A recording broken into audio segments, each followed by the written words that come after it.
Hey guys, Desolator Magic back with another great video. If my voice sounds terrible, it's because I have really bad allergies today because spring sucks and I hate nature. Also, I'm allergic to dogs and we were filming with Nala all day. By the way, Nala is not my dog, it's actually Fireman's dog. And of course, if you have not actually seen the video directly prior to this on the playlist and in the upload order, you definitely want to go watch it because Nala is adorable. Anyway, it's time to talk about even more of the weirdest cards ever printed. Now, there's a whole bunch of them, so I'm going to zoom through them, so pay close attention and read really quickly. You know how one of the prior videos had Platinum Angel in it where it says that you can't lose the game and your opponents can't win the game? Here is the exact opposite, the Abyssal Persecutor. While he is on the field, you can't win the game and your opponents can't lose the game. Spoiler alert, he's in my new deck. Next up is a staple for any Progenitus Commander deck, it's Door to Nothingness. It does come onto the field tapped, so your opponent always has one turn to respond to it, but otherwise, for 10 mana split 5 different ways, you can sacrifice it, and then the target player loses the game. Ouch! Unfortunately, you could definitely use Trick Bind on it and just shut it down immediately, and you might have noticed it says sacrifice prior to the colon. That is part of the cost, so they would lose it and gain nothing. In fact, let's add Trick Bind to the list, because it's the only card that I know of that can stop a triggered ability, or an activated ability for that matter, so if somebody throws out a fetch land and wants to crack it, boom, land's gone, they get nothing. Next up, we've got the outrageously named Dingus Egg. I just love the name, basically.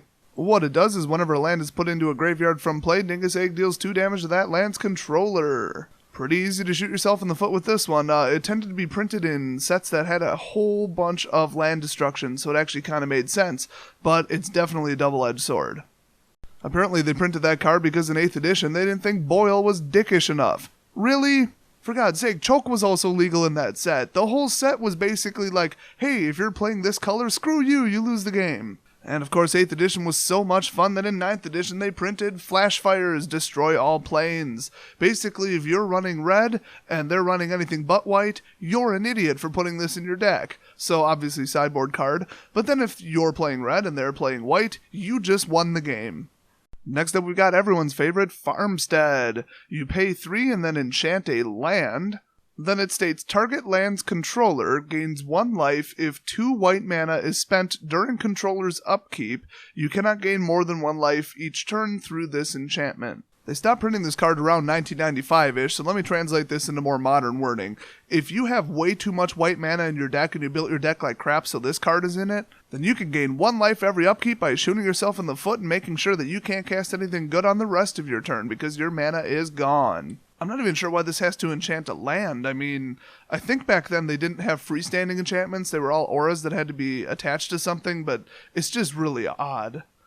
Next up, we've got one of my personal favorites, Into the Maw of Hell from Innistrad. For 6 mana, you get to destroy any target land, and then Into the Maw deals 13 damage to target creature. That will kill just about anything. Next up, we've got Platinum Angel's Morbid Luby's brother, the Platinum Empyrean. He's an 8/8 for 8 that simply states your life total cannot change. If you're interested in playing this card, I suggest you download the ebook of the rulings, which is slightly longer than the final Harry Potter book.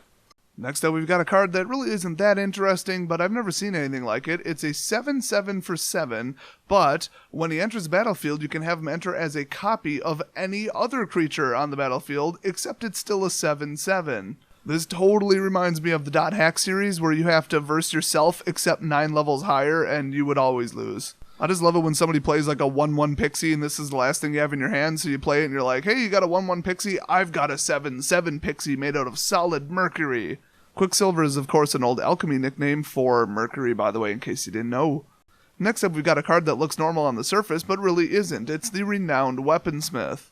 Now, if you were playing during Fate Reforged and you looked at every card, you know exactly where I'm going with this one. His second ability says, search your library for a card named Heartpiercer Bow or Vial of Dragonfire. Reveal it, and put it into your hand, then shuffle your library. Here's the problem. Heartpiercer Bow was in Fate Reforged. There was no card called Vial of Dragonfire. It was never printed in the past, and it didn't exist in Fate Reforged. So you were allowed to play this card, but you weren't allowed to search. Well, I guess you were allowed to search for a Vial of Dragonfire. You wouldn't find it, but you were allowed to search for it, I guess. Now, if you've seen a lot of conspiracy theories on the internet about like Area 51 and aliens and crop circles and all that, that pales in comparison to people trying to figure out what the heck Vial of Dragonfire was, and then it turned out to be horribly uninteresting and this card still sucked. Vial of Dragonfire was actually printed in Dragons of Tarkir, the very next set, and yeah, it just wasn't very good. Believe it or not, that's not the only time that Wizards referred to something on a card that didn't exist. Although this one's even more hilarious because as of the making of this video, they still haven't printed a card with this mechanic. I'm of course talking about Steam Flogger Boss from one of the worst sets ever made. I cannot stand that card frame design. Every time I see it, I want to throw up. This card states that other rigor creatures you control get +1/+0 and have haste, so I guess he could technically assist his own card, I guess. And then it says, if a rigor you control would assemble a contraption, it assembles 2 contraptions instead. None of that is a thing that exists in the game. Did anybody else see that joke video that Wizards released that referred to a new mechanic called Rodeo and it didn't really exist? Totally a throwback to this card, I guarantee it. Next up, we've got one of my favorite cards, although Vapor Snake is better. I'm of course talking about Unsummon. It reads, return creature to owner's hand. Enchantments on creature are card add. Unsummon cannot be played during the damage dealing phase of an attack. There is a whole lot going on with this card, so let me break it down. 1, it's not supposed to say card add, it's supposed to say discarded. Somehow they didn't catch that before they went out for print.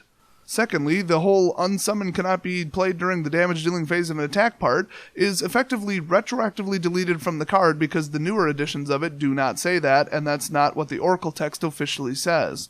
Third, if you look on the bottom, it says illustrated by Douglas Schuler, and unfortunately they spelt his name incorrectly because they just did not give a crap when they printed this card.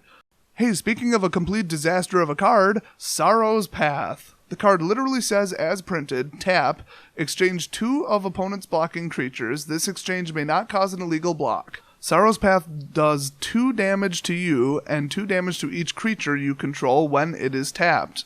That wording is so painfully bad and confusing that Wizards actually retroactively deleted it and replaced it with what they call Oracle text, which is considered like what the card is supposed to say, and for tournaments and rulings and judge rulings and all that, you look to the Oracle text, not what's physically printed on the card. I know, it sounds stupid, but that's how it is. The Oracle text reads, choose 2 target blocking creatures an opponent controls. If each of those creatures could block all creatures that the other is blocking, remove both of them from combat. Each one then blocks all creatures the other was blocking. Whenever Sorrow's Path becomes tapped, it deals 2 damage to you and each creature you control. Wow, they actually managed to make it more confusing and less accurate. I can't believe it. Okay, the whole remove them both from combat thing and then each one blocks another creature, that is a contradiction.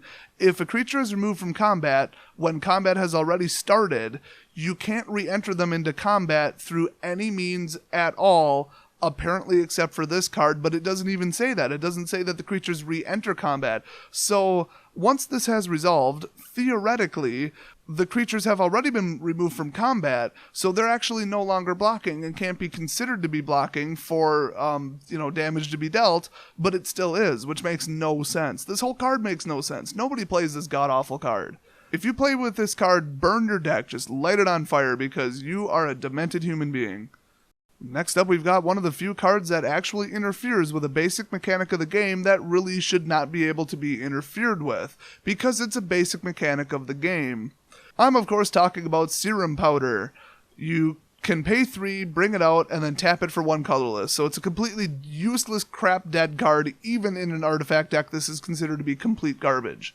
What it also says is anytime you could mulligan and Serum Powder is in your hand, you may remove your hand from the game, so you exile your entire hand, so those cards are gone, then draw that many cards. So you do that instead of mulliganing, but then it doesn't really make sense because Serum Powder was a dead card anyway, so the reason you're probably wanting to mulligan and ditch your whole hand in exile is because Serum Powder is in your opening hand. I mean, it's just stupid.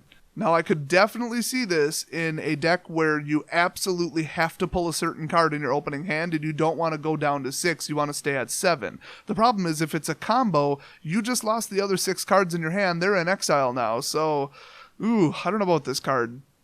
Next up, we've got by far the worst card printed in all of BFZ because the mechanic is so stupidly unfair. People love to complain about Ulamog, but Void Winnower is so much worse. At least Ulamog gives you a fair shot to try to exile him or turn him into a frog or something. Now, what they should have done is say, okay, spells below converted mana cost of 2 can't be cast, because he's like suppressing really weak spells and like generating like an anti-magic field or something. Or give him like a protection from colors mix or something. You know, something like that. Like something where he's got pro-red, pro-black, so he's really hard to destroy. Like only white can really, get at him. Nope, they decided that was too logical, and they wanted to just leave it up to random chance, basically. So you're punishing your opponent for the audacity of putting in spells that have an even converted mana cost. Because the number of even spells versus odd spells, I mean, I'd consider that in every deck I build. I hope they never bring this mechanic back as long as the game goes on. I hope we never have to see garbage like this ever printed again.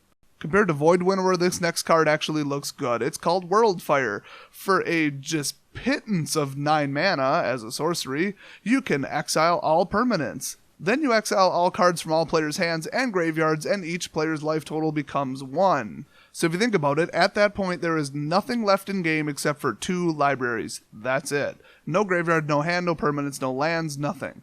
So the first person to deal 1 damage wins, which honestly at this point would have to be an emblem because it's not considered to be a permanent. Either that or it is a permanent, but it resides in the command zone, so it can't be reached or targeted or I don't know, whatever the stupid rule is. The funny thing about this is that you can't cast a Phyrexian spell because you'll kill yourself, so you'd have to get a land out and then a damaging spell or some sort of damaging creature. So it's just a hilarious card. I would love to play with it. I might put it in some sort of commander deck just to be funny.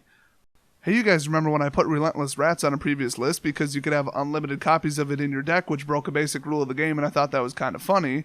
Did you know that there's actually another card with this property? In fact, I think it's the only other one, but I feel like maybe there's a third one, so don't quote me on that. But basically, it's Shadowborn Apostle. They don't build on or boost each other, but they are a 1/1 for 1, and then you can pay just 1 black mana on one of these, not all 6 of them, and then sacrifice 6 creatures named Shadowborn Apostle, search your library for any demon-type creature card, and then put it directly onto the battlefield without paying its cost. That means you could stock your deck with Dread Cacodemon, Spirit of the Night, Necropolis Fiend, Kuro Pitlord, Demon of Death's Gate, Tombstalker, River Demon, Prince of Thralls, Pestilence Demon, Liege of the Pit, Infernal Denizen, Grizzlebrand, or pretty much anything else. I mean, some of these guys are really powerful. Unfortunately, Wizards didn't feel like making it with 4 different artworks and having it occupy like 4 slots in the common slot so people could actually buy it.